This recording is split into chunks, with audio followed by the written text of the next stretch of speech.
My name is Andrea Kuhn, and I work for the Human Rights Film Festival in Nuremberg here in Germany. And I'm here to find films for my festival and network with colleagues, filmmakers, film distributors, and just find the most interesting stuff for my own festival. And that's how I spend my week here. And do you have a certain films that you're looking for, a certain type of film or length? Yes, we take everything in terms of length and genre. So we take fiction, documentary, experimental, short films, long films, very long films. We have, the last couple of years we had a tendency to have at least one 5-hour plus film in our program. No restrictions there. The only thing that we are looking for is actual cinematic fare. In the human rights field, there's a lot of more TV reportage style stuff out there. That's completely not our thing. We come from a cinema background and we're looking for cinema. And with your networking, do you have certain people that you come every time to the Berlinale and connect with, and they help you get some ideas of what would be good, or how do you go about it? Yeah, there are certain salespeople that I can only meet here in Berlin and not at some of the other festivals that I'm attending. We see each other again, catching up, and then of course also going through the catalog that they are offering this year. But it's also the personal thing that's important. So next time I write them an email and say, well, I want this film, how about it? And they quote me an outrageous screening fee, then I can ask them and maybe negotiate a lower fee. That's actually what I can afford. And they have to know what kind of festival we are to recommend stuff that would be interesting for us.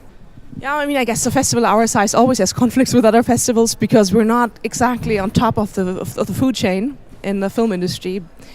So it has its plus sides and its downsides. Pretty much at the same time as the Hamburg Film Festival, which is a big festival.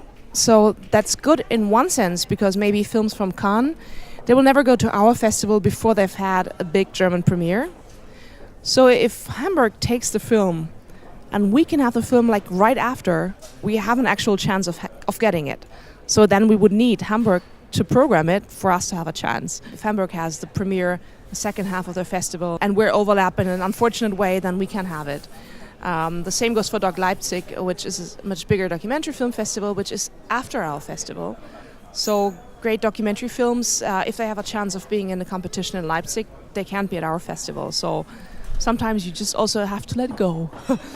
Art of letting go, but then if you're in touch with your colleagues, sometimes you can figure something out with the other festivals and just find corporations, maybe share the travel costs for a guest that comes from overseas, and just arrange for the screening schedule so they match each other. And that's okay. We're not a premiere film festival, so if Hamburg wants to premiere, we don't mind at all.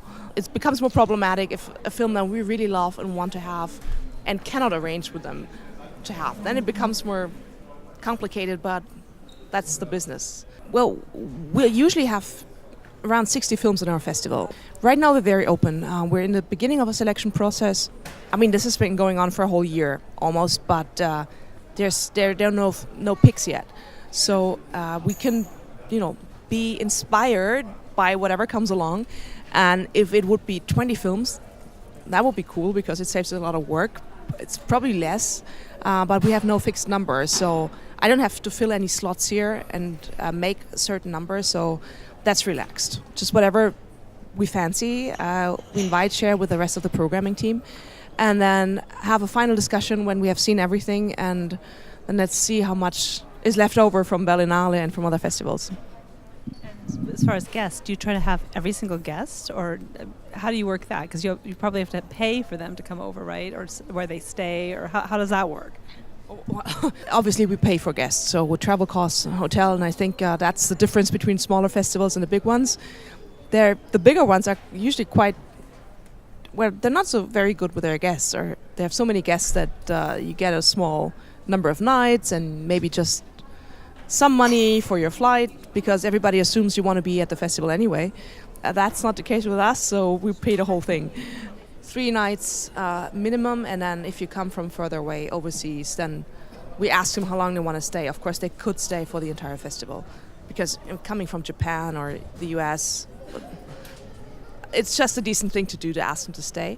But we'll try to find sponsors like embassies that might cover some travel costs for some guests, and then invite the ones that we find most interesting or nice, because the social aspect is really important at a festival, we think, and as many as possible. We invite everybody from the competition that we have, everyone from the school project, and then whatever's left is divided among the guests. The festival audience is mainly a local or regional audience, so that for them the preferred language would be German. Most films come with English subtitles. We can't translate all the films, it's way too expensive.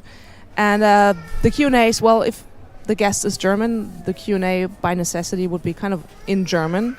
If it's international guests and they speak English, I will just translate on the fly, so it will be English-German. And if they don't speak English or German, we just have a translator. We have 4 screens, so it's pretty small. 60 films in 1 week. We have 1 hotel, but they're good to us, so they give us a nice share of rooms, so we can actually all have our guests all together. It's important to us, so they can network, that they can find each other and see each other, and not just be there with us and the audiences, but also meet other festival guests.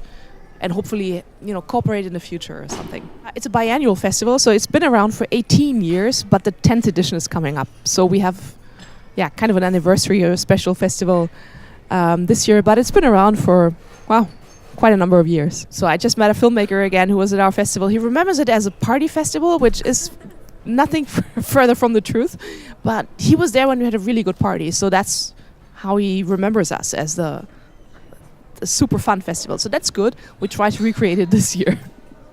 Okay, well, thank you very much.